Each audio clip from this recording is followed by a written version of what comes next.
If you've ever quit a diet because your belly didn't shrink fast enough, this is exactly where you messed up. And fixing this one mistake can change everything.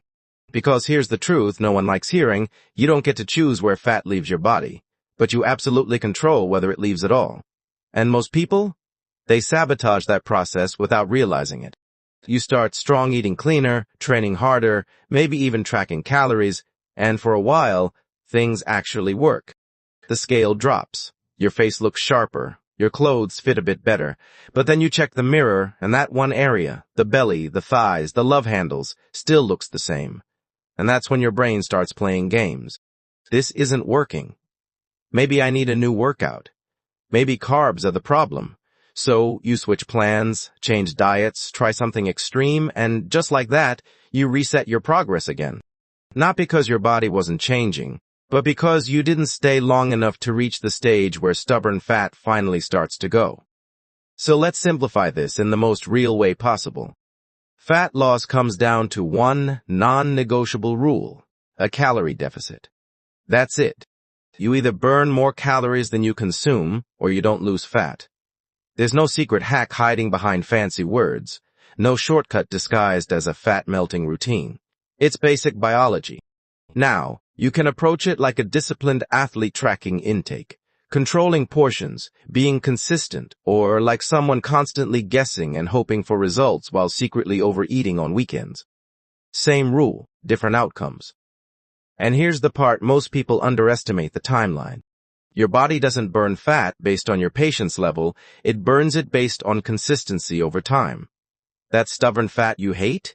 It's not stuck, it's just last in line. Which means if you stop early, you never even reach it. Think about that for a second. You didn't fail. You just left before your results showed up. Now, here's where things get smarter, not harder. Since you can't target fat loss directly, the best move is to improve how those areas look while the fat is coming off. And that's where strength training changes the game. Not because it burns fat from a specific spot, but because it builds muscle underneath, which gives shape, definition, and structure. So when the fat finally reduces, your body doesn't just look smaller, it looks better. Struggling with belly fat?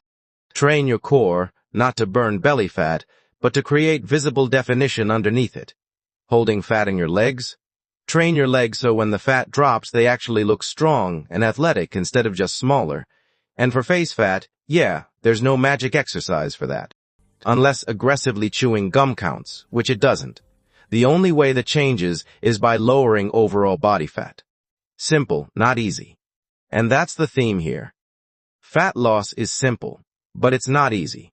Because it requires something most people avoid. Consistency when results aren't immediately visible. Anyone can stay motivated when they see quick progress. The real challenge is continuing when it feels like nothing is happening, even though everything is happening beneath the surface. And this is where the winners separate themselves from everyone else. They don't quit when progress slows. They understand that slow progress is still progress. They trust the process long enough to reach the stage most people never get to, the point where stubborn fat finally starts to disappear. So, if you're in that phase right now, feeling stuck, thinking about quitting, you're probably closer than you think. And quitting now would be like walking out of a movie right before the ending.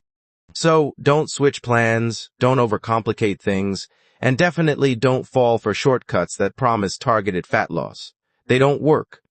Stay in a calorie deficit, train consistently, build muscle, and give your body the time it needs to finish the job. Because the truth is, you don't need a new strategy, you need more patience with the one that already works. And the next time you look in the mirror and feel like nothing's changing, remember this. The fat you hate the most isn't stuck, it's just next in line. And if you don't quit now, it's coming off sooner than you think.